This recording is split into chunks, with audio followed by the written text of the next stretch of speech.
Alright, let's talk about creative teams. We ran the team authenticity score test, and the results super interesting. My name is Ale, and I'm the founder of Triggers, a consultancy lab determined to bring joy back to the creative process. So, teams think they are in sync, but avoid tough conversations. Others, they have big creative ambitions, but they struggle with basic trust. And very few reach what I call the golden phase, where a team actually works effortlessly together.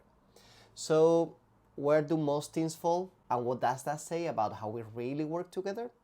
Let's break it down. For those of you wondering, what is this test exactly?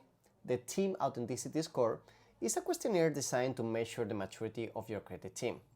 We've been sending it to many different teams in many different countries, and it asks things like how comfortable you feel giving direct feedback, how well the team handles disagreements, how aligned people actually feel on goals and decisions, and whether you really trust your teammates or you just pretend to.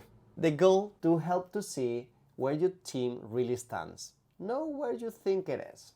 So first, the numbers. The good news, most teams score high in commitment and creative ambition. People want to do great work.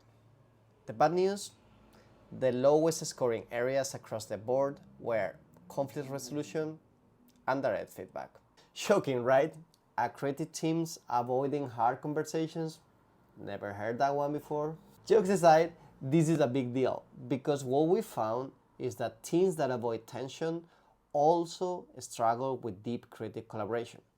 So there's a direct feedback and direct connection between conflict and breakthroughs. No honesty, no trust. It's all connected. So let's talk about team maturity. In our model, teams evolve through 4 different stages. There's phase 1, we call it the group, where everyone's nice and they play it safe. Phase 2, we call it conflict, where people start to clash, but they don't really know how to handle it.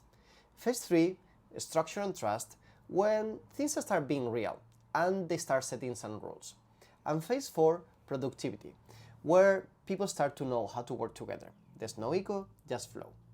So here's the kicker. Most teams think they are in phase 3, but their answers actually place them in phase 2. They're stuck in conflict limbo. They feel tension, but instead of using it to grow, they avoid it. And listen, you can't skip phases. There's no life hack to jump from phase 1 to phase 4. You need to go through the mess. The most interesting part, the hidden relationship between answers. For example, between trust and creativity. Teams that feel safe to speak up also take bigger creative risk. So that means no trust, no innovation. Conflict and engagement. Teams that avoid confrontation feel less connected to the work.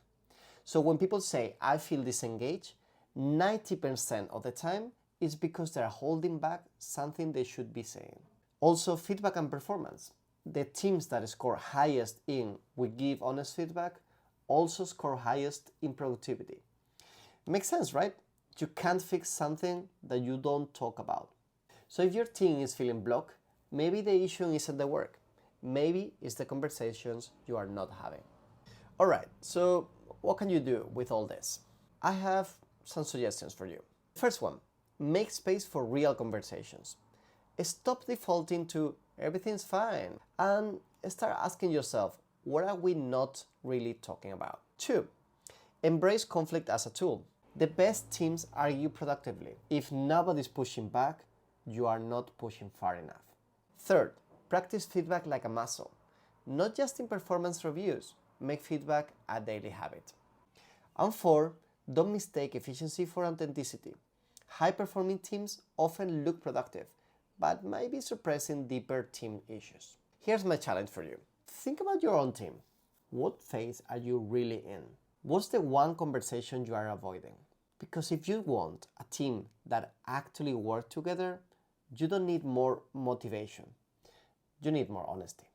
Curious to see where your team stands? Take the test yourself.